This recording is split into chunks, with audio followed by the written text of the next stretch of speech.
ఓం గం గణపతియే నమః. ఓం గుం గురుభ్యో నమః. ఓం ఐం సరస్వత్యై నమః. అరుణానంద స్వామి యూట్యూబ్ ఛానల్ ప్రేక్షక మహాశైలకు నమస్కారం. ప్రియ దివ్యాత్మ స్వరూపులారా, ఒక చిన్న సంకీర్తన చేసుకొని తరువాత ఇవాళ చెప్పుకోవాల్సినటువంటి ఎపిసోడ్ గురించి చెప్పుకో. ఓం నమః శివాయ, ఓం నమః శివాయ, ఓం నమః శివాయ, ఓం నమః శివాయ, ఓం నమః శివాయ, ఓం నమః శివాయ, ఓం నమః శివాయ, ఓం నమః శివాయ, ఓం నమః శివాయ, ఓం నమః శివాయ, ఓం నమః శివాయ, ఓం నమః శివాయ. సద్గురునాథ్ మహారాజ్ की జై. ప్రియ దివ్యాత్మ స్వరూపులారా, మనం అఖండ జ్ఞాన మహాయజ్ఞాన్ని జరుపుకుంటున్నాం. నేటికి 94 ఎపిసోడ్లు పూర్తి చేసుకొని ఇప్పుడు 95 ఎపిసోడ్లో మనం అడుగు పెడుతున్నాం. ఈ అఖండ జ్ఞాన మహాయజ్ఞంలో ప్రధానంగా చెప్పుకునే అంశం ఏంటంటే తత్వ విచారణ. తత్వ విచారణ అంటే ఇందులో 2 అంశాలు ఉంటాయని చెప్పుకున్నాం. ఆత్మతత్వ విచారణ, ప్రకృతి తత్వ విచారణ. ఆత్మతత్వ విచారణ పూర్తయింది. తర్వాత స్వామి శివానంద సరస్వతి మహారాజు వారి చరిత్రను మనము జీవన మాధుర్యంగా చెప్పుకోవడం జరిగింది. ఆ తర్వాత మనము 3వ భాగంగా ఇప్పుడు మనము ఈ యొక్క ప్రకృతి తత్వ విచారణను మనం చేసుకుంటూ ఉన్నాం. ఇప్పుడు 95వ ఎపిసోడ్లో అడుగు పెడుతున్నాం. గత ఎపిసోడ్లో మనము సూక్ష్మ శరీర ఆవిర్భావము మరియు పదార్థ సృష్టి అనే అంశం గురించి మనము గత ఎపిసోడ్లో చెప్పుకున్నాం. ఈ ఎపిసోడ్లో ప్రధానంగా మనము పరబ్రహ్మము నుండి ఈ సృష్టి ఎలా ఆవిర్భవించింది, ఆ సృష్టి క్రమం ఏమిటి, మరియు స్థూల శరీర ఆవిర్భావం వరకు మనము ఈ ఎపిసోడ్లో చెప్పుకోబోతున్నాం. అవన్నీ కూడా ఒక టేబుల్గా మరియు ఒక చిత్రీకరణగా దాన్ని రూపొందించడం జరిగింది. వాటిని మనము తెలుసుకుందాం. ప్రియ దివ్యాత్మ స్వరూపులారా, ఇప్పుడు మనము పరబ్రహ్మము నుండి ప్రపంచ సృష్టి క్రమము అను విషయం గురించి తెలుసుకుంటున్నాం. సృష్టికి పూర్వము శుద్ధ నిర్గుణ నిరాకార పరబ్రహ్మము ఒక్కటే మాత్రమే ప్రకాశిస్తూ ఉంది. అట్టి పరబ్రహ్మములో ఏకం అనేకం కావాలనే సంకల్పం కలిగింది. ఆ సంకల్పం వలన మహాశక్తి పరమాత్మ నుండి ఉద్భవించింది. దానినే మూల ప్రకృతి అని అంటారన్నమాట.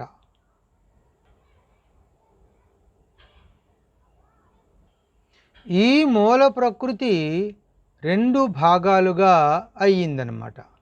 ఈ 2 భాగాలుగా అయితే ఒకటి అమల సత్వ ప్రధాన,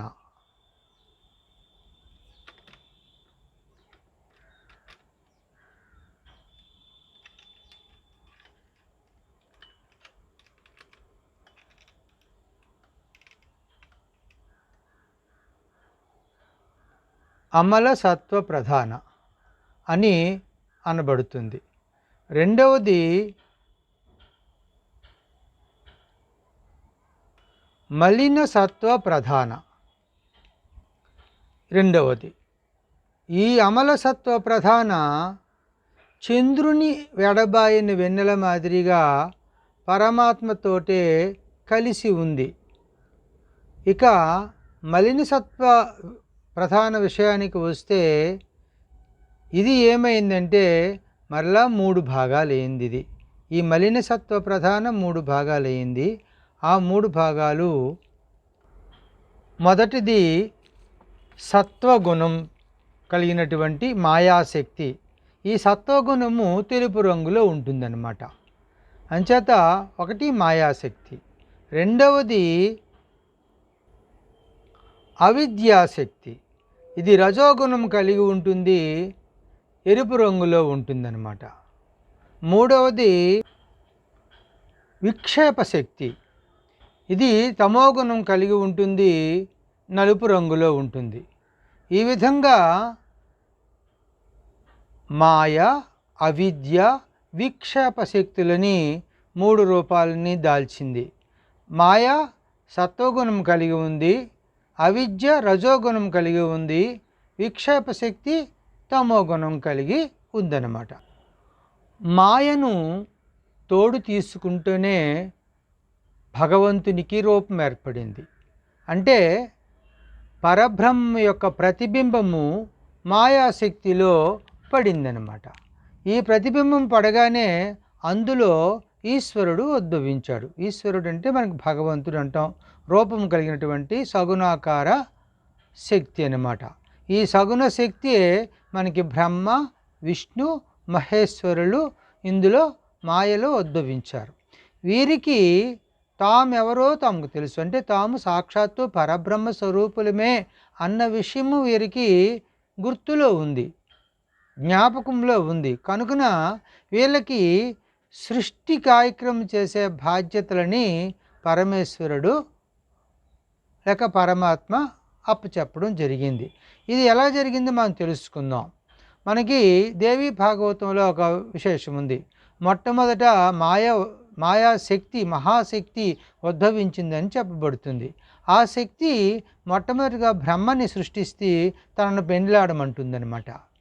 తను పెండ్లాడమంటే, అమ్మ నువ్వు తల్లివి, నేను కుమారుణ్ణి, నేను ఎలాగ పెళ్లి చేసుకుంటానంటే అతన్ని భస్మం చేస్తుంది. రెండోసారి విష్ణువుని సృష్టిస్తుంది. విష్ణువు కూడా పెళ్ళాడమంటే అతనికి కూడా అలాగే చెప్పడంతో అతన్ని కూడా భస్మం చేస్తుంది. ఇక మూడవది మహేశ్వరుడు. మహేశ్వరుడు సృష్టించిన తర్వాత మహేశ్వరుడు తెలివిగా ఏం చేశాడంటే, అమ్మ నీ శక్తులన్నీ కూడా నాకు ఇవ్వు, నీ మూడో నేత్రను కూడా నాకు ఇవ్వు, నువ్వు అక్కడ స్నానం చేసిరా, అప్పుడు నేను పెళ్ళాడుతానని చెప్పడం జరుగుతుంది. తనకున్న శక్తులన్నీ మహేశ్వరుడికి ఇవ్వడంతో ఆమె స్నానం చేసి రావడంతో ఆమెకి ఏ శక్తులు లేకపోవడం వలన తన మూడో నేత్రంతో ఆమెను భస్మం చేస్తాడు. భస్మం చేసి 2 భాగాలు చేసి ఒక భాగము పార్వతికి సృష్టిస్తాడు, మిగతా భాగాన్ని 2 భాగాలు చేసి ఒక భాగం సరస్వతి, ఒక భాగము లక్ష్మీదేవిగా సృష్టించడం జరుగుతుంది. అప్పుడు బ్రహ్మదేవుని, విష్ణు భగవాన్ని కూడా ముందుగానే పునరుజ్జీవనం చేస్తాడనమాట. చేసిన తర్వాత ఆమె ఏమంది, పెళ్ళాడమని చెప్పింది కదా, అందుకే ఈ శక్తిని 3 భాగాలు చేసి బ్రహ్మకి భార్యను చేస్తాడు. బ్రహ్మ భార్య బ్రహ్మాని సరస్వతి, అలాగే విష్ణు తాలూకా భార్య వైష్ణవి లక్ష్మీదేవి, అలాగే శివుని భార్య శివాని పార్వతీదేవి. ఈ విధంగా శక్తి స్వరూపాలని వీరిని, భార్యలంటే తమకు ఆధీనంలో ఉన్నవారు అన్నమాట. ఆధీనంలో అంటే శక్తిని, మాయాశక్తిని తమ ఆధీనంలో ఉంచుకొని వాళ్ళు ఈ సృష్టి కార్యక్రమాన్ని చేయడం జరుగుతుందన్నమాట. ఈ విధంగా బ్రహ్మ సృష్టిస్తే విష్ణు భగవానుడు స్థితి కలిగజేస్తాడు, పోషణ కార్యక్రమాన్ని. మహేశ్వరుడు ఏం చేస్తాడు, తిరిగి లయం చేస్తాడు.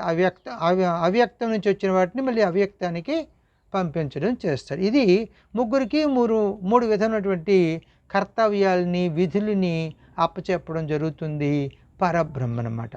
ఇప్పుడు ఈ పరబ్రహ్మము లేక ఈ భగవంతుడు ఏం చేశాడంటే, రెండవ భాగమైనటువంటి అవిద్యా శక్తి వైపు దృష్టి సారిస్తాడనమాట.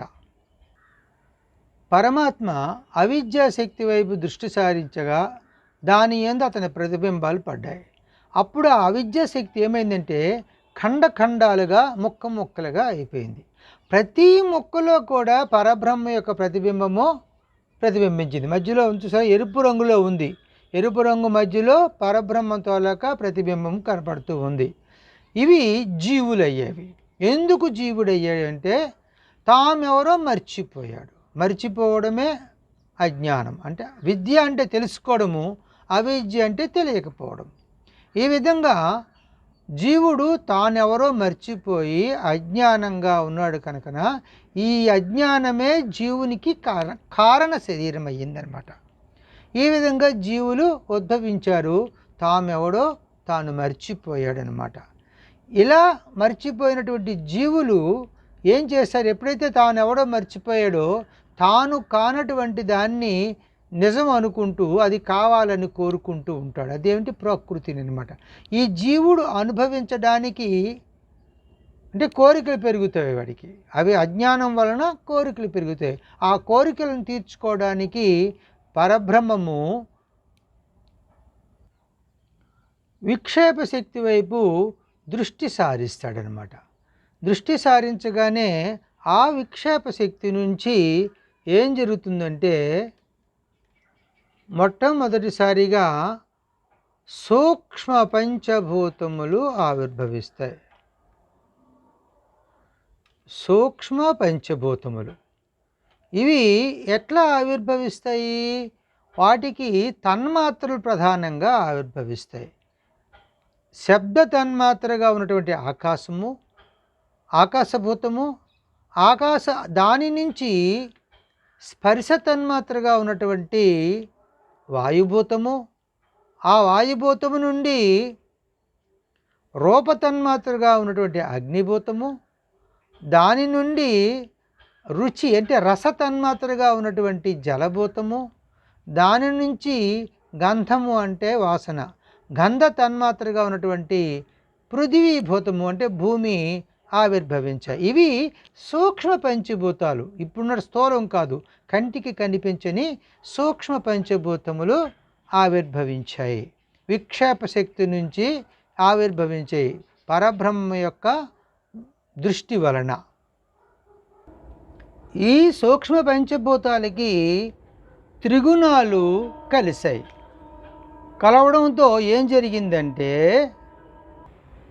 ఈ సూక్ష్మ పంచభూతాలకి సత్వగుణము కలిగడంతో సత్వ సూక్ష్మ పంచభూతాలు ఏర్పడ్డాయి. అలాగే రజోగుణము ఈ సూక్ష్మ పంచభూతాలు కలవడంతో రజో సూక్ష్మ పంచభూతాలు ఏర్పడ్డాయి. అలాగే ఈ సూక్ష్మ పంచభూతాలకి తమో గుణం కలవడంతో తమో సూక్ష్మ పంచభూతాలుగా ఏర్పడ్డాయి అని ఈ విధంగా రజో సూక్ష్మ పంచభూతాలు, సత్వ సూక్ష్మ పంచభూతాలు, తమో సూక్ష్మ పంచభూతాలుగా 3 రకాలుగా మార్పు చెందడము జరిగిందనమాట. ఇదంతా కూడా విక్షేప శక్తి నుంచి జరుగుతున్నటువంటి క్రమము, సృష్టి క్రమము. ముందుగా సూక్ష్మ పంచభూతాలు ఏర్పడ్డాయి, వాటితో త్రిగుణాలు కలిసి సత్వ సూక్ష్మ పంచభూతాలు, రజో సూక్ష్మ పంచభూతాలు, తమో సూక్ష్మ పంచభూతాలుగా మార్పు చెందాయి అన్నమాట. సత్వ సూక్ష్మ పంచభూతములు మరియు రజో సూక్ష్మ పంచభూతముల వలన జీవునికి సూక్ష్మ శరీరము ఆవిర్భవించింది. అంటే ప్రకృతి మాత జీవుడికి సూక్ష్మ శరీరాన్ని అదే బహుమతిగా ఇచ్చిందనమాట. ఈ సూక్ష్మ శరీరం అనేది భోగ సాధనము అని మనకి శంకరాచార్యులు చెప్తారు. అంటే ఇది ఒక పనిముట్టు అనమాట, భోగాలను అనుభవించడానికి పనిముట్టు. ఇది లేకుండా జీవుడు భోగాలని అనుభవించలేడు. దీని ద్వారా సూక్ష్మ శరీరం నుండి భోగాలని అనుభవిస్తూ ఉంటాడనమాట. అయితే ఈ సూక్ష్మ శరీరం ఆవిర్భవించడానికి 17 తత్వాలు గల సూక్ష్మ శరీరం ఆవిర్భించింది. ఇది ఎలాగైందో తెలుసుకుందాం ఈ పట్టిక ద్వారా. ఇక్కడ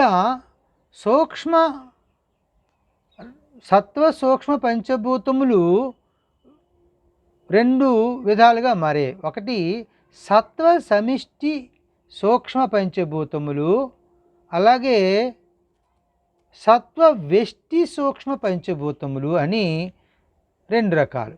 వ్యష్టి అంటే వేరువేరుగా వేటికి అవి ఉండేవని అర్థం. సమిష్టి అంటే అన్నీ కలిసి ఉన్నవని అర్థం. అన్నీ కలిసిగా ఉన్నటువంటి దాని నుంచి ఏం జరిగిందంటే ఈ సత్వ సమిష్టి సూక్ష్మ పంచభూతాల నుంచి మనస్సు, బుద్ధి ఆవిర్భవించాయి. ఇలా చూడండి, ఇదిగోండి, సత్వ సమిష్టి పంచభూతాల నుంచి మనస్సు బుద్ధి ఆవిర్భవించాయి. మనస్సు ప్రధానం సూక్ష్మ శరీరానికి. అంచేత సూక్ష్మ శరీరం అంటే మనస్సు అనే ప్రధానంగా చెప్పుకోవడం జరుగుతూ ఉంటుందన్నమాట. ఇకపోతే వెష్టి పంచభూతాలకు వద్దాం. సత్వ వెష్టి పంచభూతాలు, సూక్ష్మ పంచభూతాలు. ఈ సత్వ వెష్టి సూక్ష్మ పంచభూతాల వలన ఏంటి ఏర్పడ్డాయంటే జ్ఞానేంద్రియాలు ఏర్పడ్డాయి. చూశారు కదా, దేనికదే ఒక్కొక్కటి ఉన్నాయి. దేనికి అవి ఉండడం వలన చూడండి, ఇక్కడ కిందని కలర్స్ రంగులు వేయడం జరిగింది. ఇక్కడ నీలం రంగులో ఉన్నది ఆకాశం. ఆకాశ పంచభూతం నుంచి శ్రోత్రము అంటే చెవి ఏర్పడింది. అలాగే లేత పసుపు రంగులో ఉంది వాయువు. ఆ వాయువుకు చిహ్నం అన్నమాట. వాయువు త్వక్కు అంటే శరీరం ఏర్పడింది. అలాగే ఇక్కడ చూడండి పింక్ కలర్లో ఉంది, అది అగ్నికి చిహ్నము. అగ్ని వలన అంటే సత్వ సూక్ష్మ అగ్ని అన్నమాట. అగ్ని వలన నేత్రం ఏర్పడింది. చూడండి నీలం రంగులో ఉంది, నీలం రంగులో ఉన్నది జలము. ఈ జలం వలన జిహ్వ అంటే రుచి. ఒక్కొక్క తన్మాత్రకి ఒకటి అన్నమాట. అలాగే మట్టి రంగులో ఉంది, అది భూమి పృథివీ. ఇది ఘ్రాణము అంటే ముక్కు. చూసారా, ఒక్కొక్క తన్మాత్రకి ఒక్కొక్క అవయము. ఆకాశము ఆకాశ నీలంలో ఉన్నది, అది శబ్దం కాబట్టి తన్మాత్ర శ్రోత్రం చెవి. దీనికి స్పర్శకాత్మక వాయువుకి త్వక్కు అంటే శరీరము. అగ్నికి రూపము తన్మాత్ర కాబట్టి నేత్రము. జలానికి రుచి తన్మాత్ర కాబట్టి రుచి అంటే రసము కనుక జిహ్వ అంటే నాలుక ఏర్పడింది. అలాగే పృథివీకి గంధం అంటే వాసన. చూడండి, వర్షం పడినప్పుడు మనకు వాసన వస్తుంటుంది, మట్టి వాసన. అంచేతని ఈ మట్టి వాసనకి తన్మాత్రకి కాబట్టి దానికి సంబంధించిన అవయవము ముక్కు, అందుకే ఘ్రాణము అంటాం అన్నమాట. ఇప్పుడు మనము ఈ సత్వ సూక్ష్మ పంచభూతాల వలన మనకి మనస్సు బుద్ధి రెండు, అలాగే పంచ జ్ఞానేంద్రియాలు ఏర్పడ్డాయి. ఇక రజో సూక్ష్మ పంచభూతాల వలన ఏం ఏర్పడ్డాయి చూద్దాం. రజో సూక్ష్మ పంచభూతములు, వీటి వలన ఇవి కూడా సమిష్టి వెష్టిగా ఏర్పడ్డాయి. రజో సమిష్టి సూక్ష్మ పంచభూతాలు వలన పంచ ప్రాణాలు ఏర్పడ్డాయి. ఇలా చూడండి,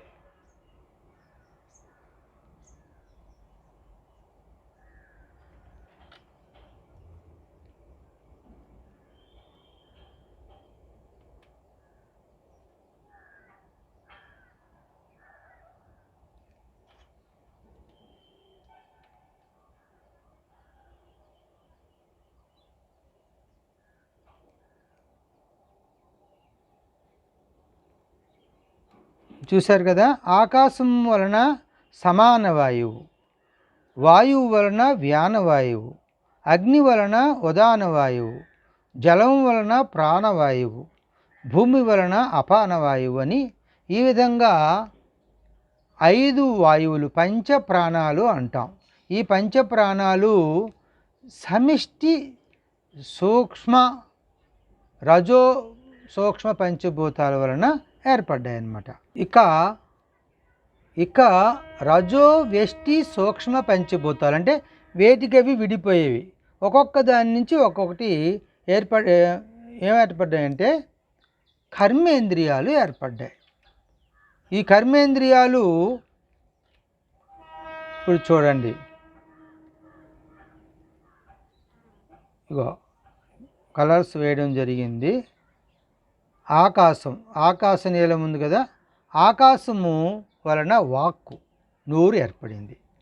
వాయువు వలన పాని అంటే చేతులు ఏర్పడ్డాయి. అగ్ని వలన పాదములు ఏర్పడ్డాయి. అలాగే జలము వలన గుహ్యము, గుహ్యం అంటే మూత్రద్వారము, భూమి వలన గుదము ఏర్పడింది. ఈ 5 కూడా కర్మేంద్రియాలు, పంచకర్మేంద్రియాలు, పంచ ప్రాణములు, పంచకర్మేంద్రియాలు, మొత్తము ఇవి 10. అలాగే పంచ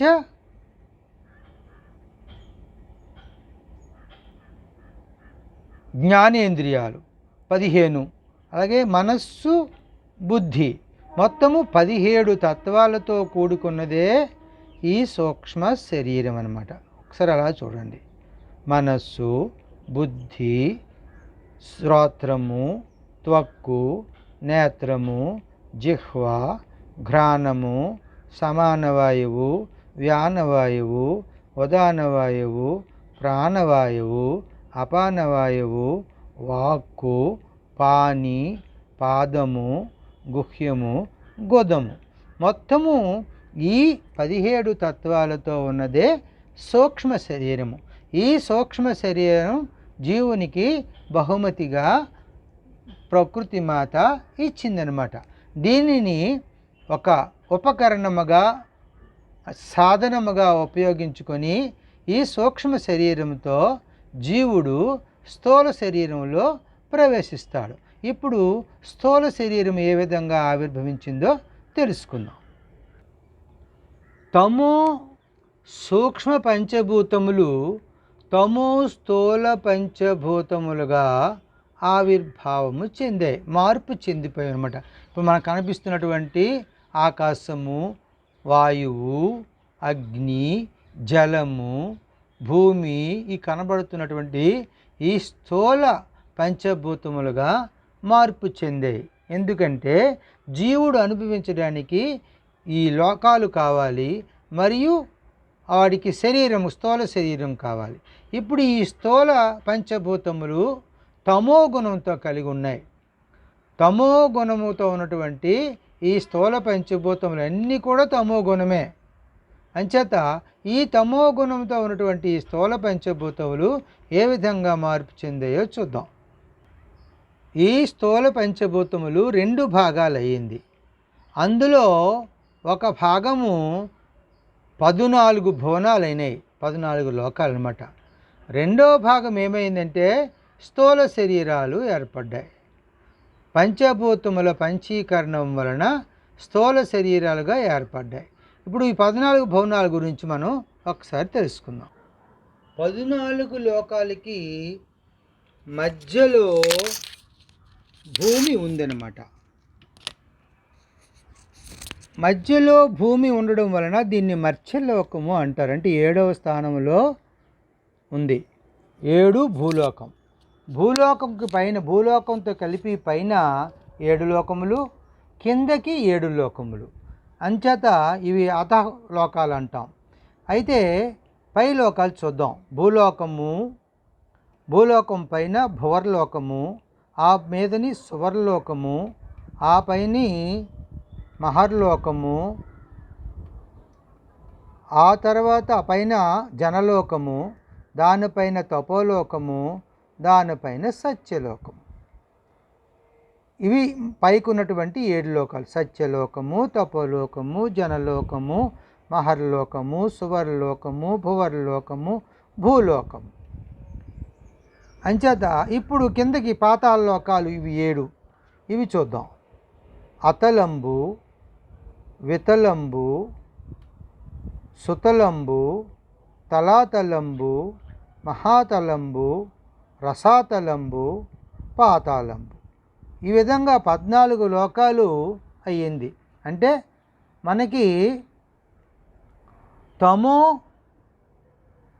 స్థూల పంచభూతములు ఈ విధంగా 14 లోకాలుగా సగభాగం మారింది. మిగతా సగభాగము పంచీకరణం వలన శరీరాలుగా, స్థూల శరీరాలుగా ఏర్పడ్డాయి. అది ఎలాగ ఏర్పడ్డాయో తెలుసుకుందాం. తమో స్థూల పంచభూతములు పంచీకరణము చెంది స్థూల శరీరాలుగా ఏర్పడ్డాయి. మిగతా సగభాగము 14 లోకాలుగా ఏర్పడ్డాయి. ఇప్పుడు ఆకాశభూతం తీసుకుందాం. ఆకాశభూతము చూసారు అక్కడ ఉంది, ఆకాశం నీలం రంగులో ఉంది. ఇది ఏమైందంటే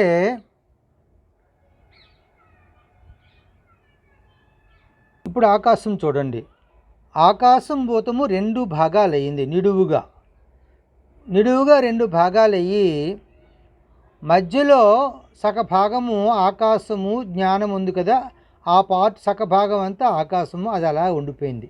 దాన్ని సమిష్టి ఆకాశం అంటాం. సమిష్టి సమిష్టి ఆకాశభూతము అంటాం దాన్ని. తమో సమిష్టి స్థూల ఆకాశభూతం. ఇది మిగతా 2 కింద ఉన్నటువంటి 4 సగభాగము 4 భాగాలు అయ్యింది. ఆ 4 భాగాలు ఒక్కొక్క ముక్క వచ్చి ఒక్కొక్క ఈ యొక్క పంచభూతానికి అంటుకుందనమాట. ఇలా పక్క చూడండి,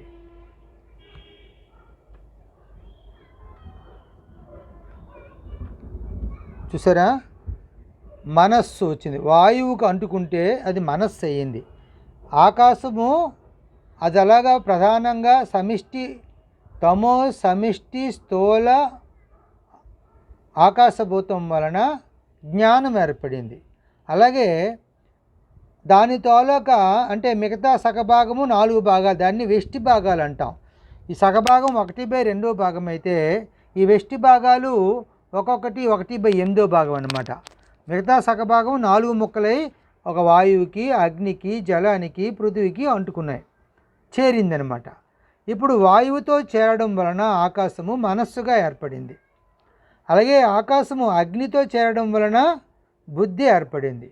ఆకాశభూతం తాలూకా వెష్టి భాగము జలంతో చేరడం వలన చిత్తం ఏర్పడింది. అలాగే ఆకాశభూతం తాలూకా 4వ భాగము పృథ్వీతో చేరడం వలన అది అహంకారము ఏర్పడింది. ఇప్పుడు చూడండి, మీకు క్లియర్గా అర్థమవుతుంది. ఇది ఆకాశం. ఈ ఆకాశము సగభాగం ఉండిపోయింది. ఇది సమిష్టి ఆకాశ భాగం. ఈ కింద ఉన్నటువంటి 1 2 3 4 ఈ 4 భాగాలయ్యి ఇందులో ఒక్కొక్క భాగము ఇక్కడ భాగం వచ్చి ఇక్కడ వాయువుతో కలిసింది. వాయువుతో కలిస్తే ఆకాశ భాగము, దీన్ని వెష్టి భాగం అంటాం. మనస్సు ఏర్పడింది. అగ్నితో కలిస్తే బుద్ధి ఏర్పడింది. జలంతో కలిస్తే చిత్తం ఏర్పడింది. అలాగే పృథ్వీతో కలిస్తే అహంకారం ఏర్పడింది. అంటే ఆకాశ పంచీకరణం వలన అంతఃకరణాలు ఏర్పడ్డాయి. జ్ఞానము, మనస్సు, బుద్ధి, చిత్తము, అహంకారం. ఇకపోతే వాయువు తాలూకు సగభాగము అలా ఉంది. దీన్నే సమిష్టి వాయు భాగం అంటాం. అంటే మొత్తానికి సమిష్టి స్థూల వాయువు అంటాం దీన్ని. ఈ వాయు భాగము అలా ఉంది. దీని వలన వ్యానవాయువు ఏర్పడింది. ఇకపోతే ఈ వాయువు తాలూకు మిగతా 4 అంటే సగభాగం 4 భాగాలు అయింది. ఒక భాగము ఆకాశానికి అంటుకుంది. ఆకాశంతో చేరడం వలన సమాన వాయువు ఏర్పడింది. అలాగే అగ్నితో చేరడం వలన ఉదాన వాయువు ఏర్పడింది. జలముతో చేరడం వలన ప్రాణవాయువు ఏర్పడింది. పృథ్వీతో చేరడం వలన అపాన వాయువు ఏర్పడింది. అంటే సమాన, వ్యాన, ఉదాన, ప్రాణ, అపాన వాయువులు. అంటే వాయు పంచీకరణం వలన పంచప్రాణాలు ఏర్పడ్డాయి. ఇకపోతే అగ్ని కూడా 2 భాగాలైంది. సగభాగం సమిష్టిగా ఉంది. దాని వలన నేత్రం ఏర్పడింది. మిగతా సగభాగం 4 భాగాలైంది, వెష్టి భాగాలు. ఆ వెష్టి భాగాల్లో ఒకటి ఆకాశంతో కలియడం వలన శ్రోత్రము, చెవి ఏర్పడింది. వాయువుతో చేరడం వలన త్వక్కు, చర్మము ఏర్పడింది. అలాగే అగ్నితో చేరడం వలన అగ్ని కదా నేత్రం ఉంది. ఇక జలంతో చేరడం వలన జిహ్వ ఏర్పడింది, నాలుక. అలాగే పృథ్వీతో చేరడం వలన ఘ్రాణము ఏర్పడింది. ఏంటివి? తన్మాత్రలు కాదు, జ్ఞానేంద్రియాలు ఏర్పడ్డాయి. అగ్ని పంచీకరణం వలన జ్ఞానేంద్రియాలు, శ్రోత్రము అంటే చెవి, చర్మము, నేత్రము, నాలుక, ముక్కు అన్నమాట. ఈ విధంగా 5 జ్ఞానేంద్రియాలు అగ్ని పంచీకరణం వలన ఏర్పడ్డాయి. ఇకపోతే జల పంచీకరణంకి వద్దాం. ఈ జలములో సగభాగం అట్లానే ఉండిపోయింది, దీన్ని సమిష్టి భాగం అంటాము. దీనివలన రసము ఏర్పడింది. జలము తాలూకు మిగతా 4 భాగాలు ఒకటి ఆకాశంతో కలిస్తే శబ్దం ఏర్పడింది. జలము తాలూకా వెష్టి భాగము వాయువుతో కలిస్తే స్పర్శ ఏర్పడింది. జలము తాలూకు వెష్టి భాగము అగ్నితో కలిస్తే రూపం ఏర్పడింది. జలము తాలూకు వెష్టి భాగము పృథ్వీతో కలిస్తే గంధం ఏర్పడింది. అంటే శబ్ద, స్పర్శ, రూప, రస, గంధములు, వీటిని తన్మాత్రలు అంటాం అన్నమాట. ఇవే మొట్టమొదట ఈ పంచభూతాలకి ప్రధాన కారణాలు అన్నమాట అని ముందే చెప్పుకున్నాం. ఇకపోతే పృథివీ తాలూకా పంచీకరణం చూడండి. ఈ పృథివీ పంచీకరణంలో సగభాగం అట్లాగే ఉండిపోయింది, దీన్ని సమిష్టి భాగం అంటాము. దీని వలన గుదం ఏర్పడింది. ఇకపోతే ఈ పృథివీ తాలూకా వెష్టి భాగాలు ఉన్నాయి కదా, సగభాగం 4 భాగాలు అయింది కదా, ఒక్కొక్క భాగము ఒక్కొక్క పంచభూతానికి చేరింది. ఆకాశంతో చేరడం వలన వాక్కు అంటే నోరు. అలాగే వాయువుతో చేరడం వలన పాని అంటే చేతులు. అగ్నితో చేరడం వలన పాదం అంటే కాళ్ళు ఏర్పడ్డాయి. జలంతో చేరడం వలన గుహ్యం అంటే మూత్రద్వారం. పృథివీ గుదం ఏర్పడింది. అంటే ఇవి కర్మేంద్రియాలు ఏర్పడ్డాయి. ఇవి చూసారు ఇందాక చెప్పుకునేవి సూక్ష్మ శరీరానికి. ఇవన్నీ స్థూల శరీరం. ఇప్పుడు మనకు ఉన్నటువంటి స్థూల శరీరంలో పంచభూతముల పంచీకరణం వలన ఒక్కొక్క భూతానికి 5 తత్వాలు ఏర్పడడం వలన మొత్తానికి 5 25 తత్వాలతో స్థూల శరీరము ఏర్పడిందనమాట. ఇప్పుడు పరబ్రహ్మము నుండి సృష్టి క్రమం అంటే ప్రపంచ సృష్టి క్రమము ఎలా జరిగిందో పరిపూర్ణ చిత్రీకరణ గురించి చూద్దాం. ఇప్పుడు చూడండి, మధ్యలో పరబ్రహ్మం ఉంది. పరబ్రహ్మము ఏం చెప్పుకుని ఇందాక టేబుల్లో మనము పరబ్రహ్మము ఏకము అనేకము కావాలనే సంకల్పంతో పరబ్రహ్మము నుంచి మహాశక్తి ఆవిర్భవించిందని చెప్పుకున్నాం.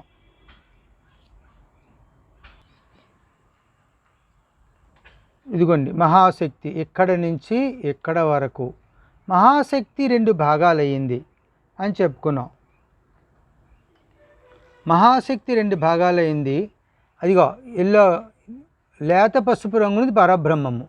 ఇది మొదటి పసుపు ఉన్నది అమల సత్వ ప్రధాన, ఇది మొదటి భాగం.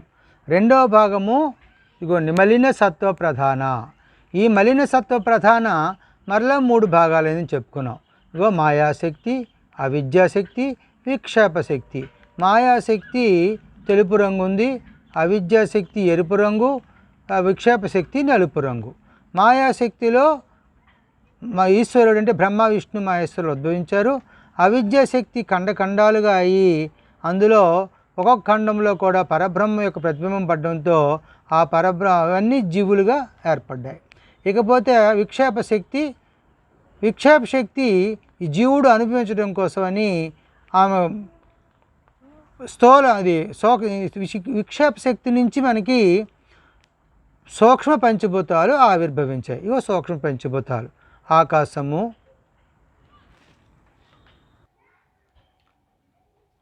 అవిద్యాశక్తి ఇది చెప్పుకున్నాం. అవిద్యాశక్తిలో జీవులు ఉద్భవించారు. ఇవి ఖండాలుగా అయిపోయింది. ఒక్కొక్క ఖండంలో పరబ్రహ్మం యొక్క ప్రతిబింబం పడింది. మాయాశక్తిలో బ్రహ్మ విష్ణు మహేశ్వరులు ఉద్భవించారు. ఇకపోతే ఈ జీవుడికి అనుభవించడం కోసము ఈ విక్షేప శక్తి నుంచి సూక్ష్మ పంచభూతాలు ఆవిర్భించాయి. ఆకాశము, వాయువు, అగ్ని, జలము, భూమి. చూసుకోండి, ఆకాశము, వాయువు, అగ్ని, జలము, భూమి ఇవి ఏర్పడ్డాయి. వీటికి ఏం జరిగిందంటే ఈ యొక్క సత్వగుణము, రజోగుణము, తమోగుణము ఈ 3 గుణాలు కూడా కలిశాయి. ఈ 3 గుణాలు కలగడంతో ఇగోండి సత్వ సూక్ష్మ పంచభూతాలు. ఇవి సత్వ సూక్ష్మ పంచభూతములు. ఇవి సత్వ సూక్ష్మ పంచభూతాలు. అలాగే రజో సూక్ష్మ పంచభూతాలు. ఇవి తమో సూక్ష్మ పంచభూతాలుగా 3 రకాలుగా ఏర్పడ్డాయి. సత్వ సూక్ష్మ పంచభూతాలు సమిష్టి భాగము ఏర్పడింది. సమిష్టి భాగం వలన ఇక్కడ రండి, మీకు అర్థమవుతుంది. సత్వగుణము ఈ సూక్ష్మ పంచభూతాలకి కలయడంతో సత్వ సూక్ష్మ పంచభూతాలు ఏర్పడ్డాయి. ఇక్కడి నుంచి ఇక్కడి వరకు. సమిష్టి భాగము ఇది మనస్సు, ఇది బుద్ధి. వ్యష్టి భాగాలు 5 కూడా జ్ఞానేంద్రియాలు. మొత్తము ఇవి 2, ఇవి 5, మొత్తము 7 తత్వాలు సత్వ సూక్ష్మ పంచభూతాల వలన. ఇకపోతే ఇలా రండి, ఇది అవిద్యాశక్తి, ఇది రజోగుణం కలిగి ఉంది. రజోగుణము ఈ సూక్ష్మ పంచభూతాలతో కలిసింది అన్నమాట. రజోగుణం కలిసింది. రజోగుణము కలియడంతో రజో సూక్ష్మ పంచభూతాలు ఆవిర్భవించాయి. ఈ రజో సూక్ష్మ పంచభూతాలు సమిష్టి వ్యష్టి అని 2 భాగాలయ్యాయి. సమిష్టి భాగాలు 5, 1 2 3 4 5. ఈ 5 కూడా వీటి వలన మనకి పంచ ప్రాణాలు ఏర్పడ్డాయి. ఇక వ్యష్టిగా ఉన్నటువంటి 5 భాగాలు, దీనివలన కర్మేంద్రియాలు ఏర్పడ్డాయి. ఇవి రజో సూక్ష్మ పంచభూతాల వలన ఏర్పడ్డాయి. ఇప్పుడు జీవుని యొక్క సూక్ష్మ శరీరం గురించి పరిశీలిద్దాం. ఇదిగోండి జీవుడు.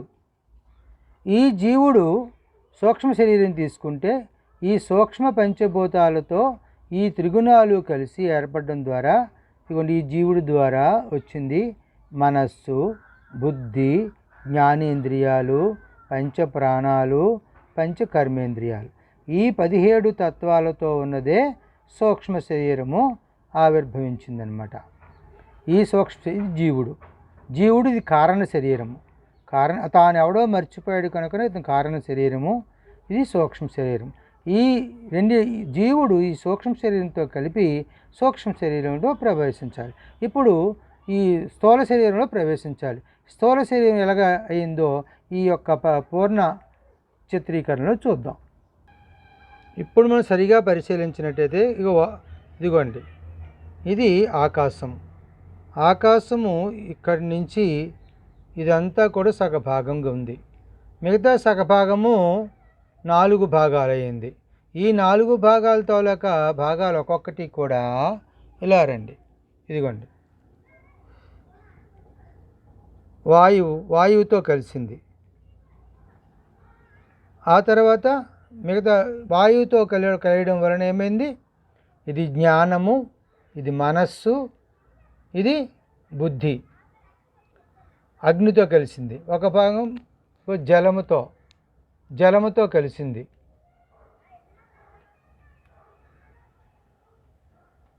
జలముతో కలిసింది ఇక్కడ. ఆ తర్వాత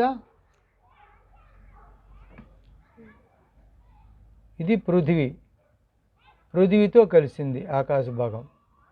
ఇలా అన్ని 4 భూతాలకి కలిసింది. ఇక వాయు పంచీకరణం. ఇక వాయువు సగభాగం సమిష్టి భాగం ఇక్కడే ఉంది. అందులో ఒక్కొక్క వ్యష్టి భాగము చూడండి. ఈ వ్యష్టి భాగం చూస్తారు కదా, ఇగో ఈ వాయువు తాలూకు వ్యష్టి భాగం ఆకాశంతో కలిసింది ఇక్కడ. అలాగే అగ్నితో కలిసింది, అగ్నితోటి. అలాగే జలముతో కలిసింది. అలాగే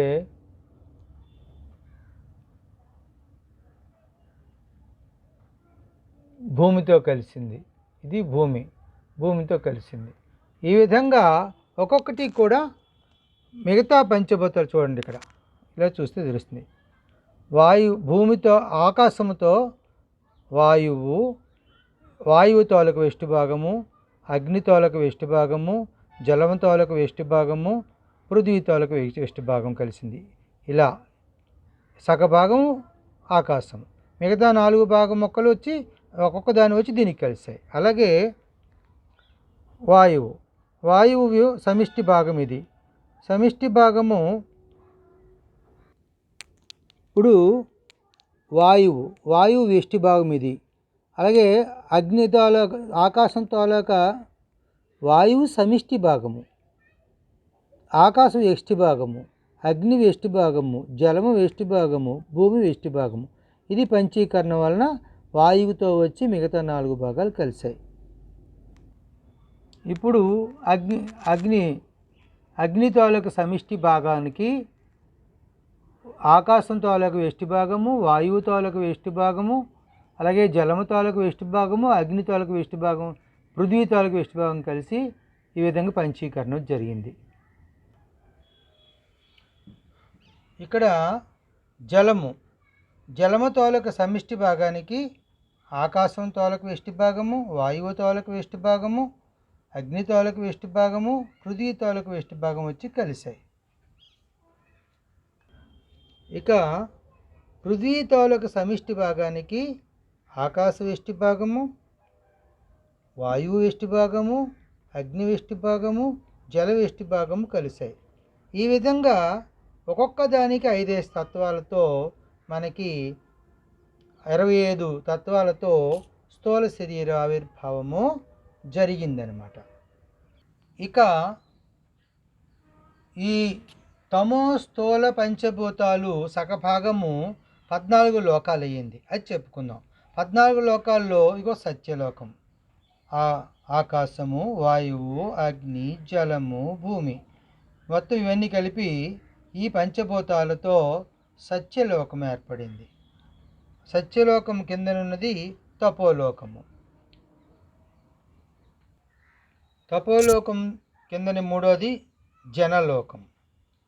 జనలోకం కిందని మహర్లోకం. మహర్లోకము కిందని సువర్లోకం. సువర్లోకం కిందని భువర్లోకం. పైనుంచి 7వది భూలోకం. ఇది మర్చిలోకం అంటాం. ఇక భూలోకం కింద నుంచి ఉన్నవి అతలంబు, వితలంబు, సుతలంబు, తలాతలంబు, మహాతలంబు, రసాతలంబు,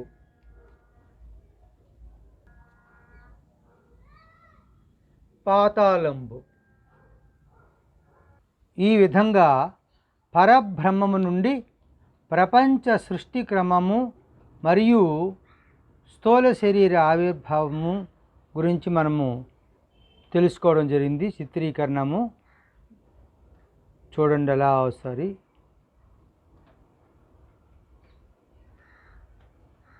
ఇదంతా కూడా తాడు యందు పాము కల్పించబడిన విధంగానే పరమాత్మ యందు ఈ ప్రపంచ సృష్టి క్రమందు కూడా ఆరోపించబడింది అన్నమాట. అంటే ఆరోపణ ఎప్పుడూ అబద్ధమే కనుకన ఈ ప్రపంచం అంతా కూడా అబద్ధమే. కాకపోతే ఇది సృష్టి క్రమం అంతా కూడా అజ్ఞాన దృష్టిలో నిజముగా కనిపిస్తూ ఉంది.